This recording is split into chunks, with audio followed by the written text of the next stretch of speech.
Friends, ఈరోజు ఆనపకాయ బచ్చల కూర పులుసు చేసి చూపిస్తున్నాను. ఇది కూరలాగా ఉంటుంది, చపాతీలకి అన్నంకి బాగుంటుంది. దీనికి కావాల్సినవి నూనె అక్కర్లేకుండా చేస్తున్నాను. పైగా ఒక్క చుక్క నూనె అవసరం లేకుండా ఆనపకాయ ముక్కలు, బచ్చలి కూర, ఇది కందిపొడి, ఉట్టి కందిపొడి, కందిపప్పు మిక్సీ పట్టిన పొడి అంతే. తర్వాత చింతపండు, కొంచెం నీళ్ళు, ఇది మెంతులు ఆవాలు పొడి వేయించి చేసిన పొడి, మెంతులు ఆవాలు ఇంగువ, ఇది ఎర్రకారం, పసుపు, ఉప్పు, ఇంతే కావాల్సినవి దీనికి.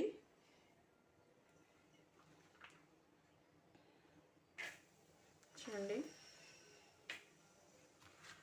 డాక్టర్స్ కొంతమంది నూనె తక్కువ తినమంటున్నారు కదా, ఇప్పుడు అస్సలు నూనె తినద్దనే వాళ్ళు కూడా ఉన్నారు, వాళ్ళకున్న అనారోగ్య కారణాలను బట్టి.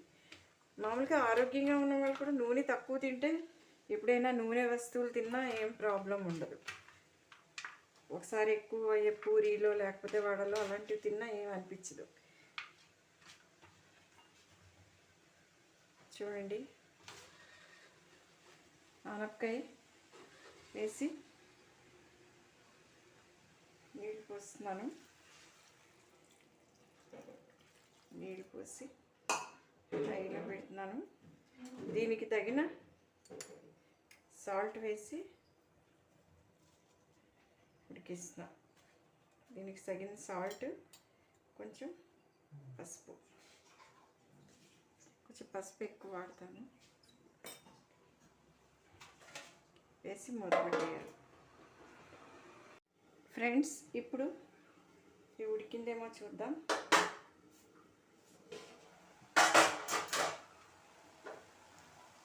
చూసారా, నీళ్ళు ఎలా పోయాయో. ఇందులో బచ్చల కూర వేసేయాలి. టమాటోలు కూడా వేయచ్చు, కావాలంటే ఇష్టమైన వాళ్ళు.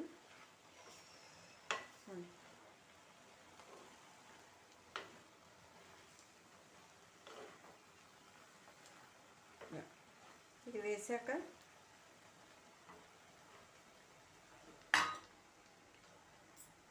మళ్ళీ దీనికి సరిపడే ఉప్పు కొంచెం వేసుకోవాలి. మళ్ళీ ఇది వేసాం కదా, ఈ పులుసుకు సరిపడే ఉప్పు కూడా వేయాలి, కొంచెం కారం కూడా వేయాలి.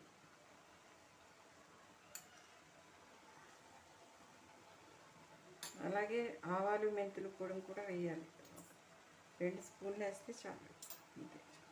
ఇప్పుడు ఫైనల్గా చింతపండు పులుసు పోయాలి.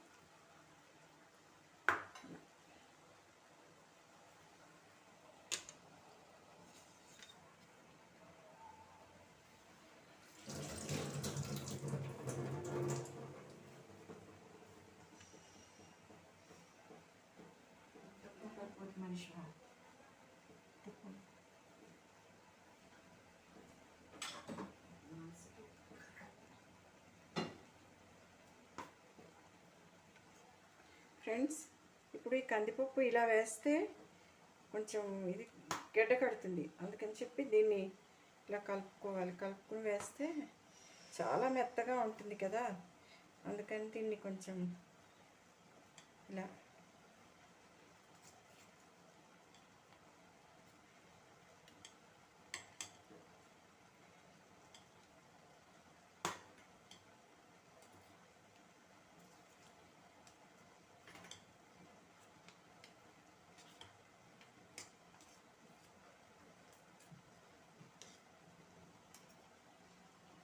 వేస్తే ఒకవేళ గడ్డలు ఉంటే పోతాయి. ఇంకా ఉన్నాయి కదా గడ్డలు.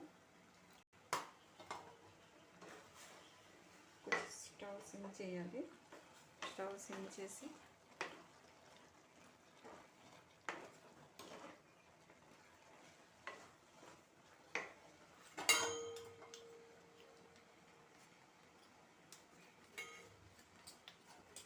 ముందు కలిపి కూడా ఉంచుకోవచ్చు.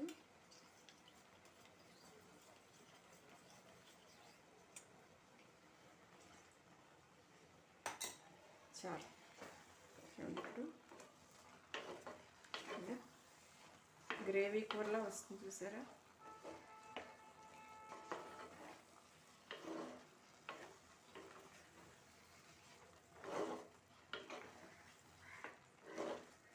వేడికే చాలా ఉడికిపోతుంది, ఎందుకంటే మెత్తటి పొడమే కదా అందుకని.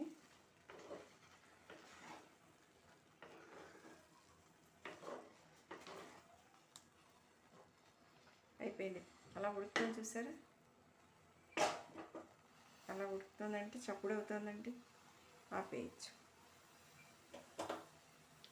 ఇది ఫ్రెండ్స్ ఆనపకాయ కూర.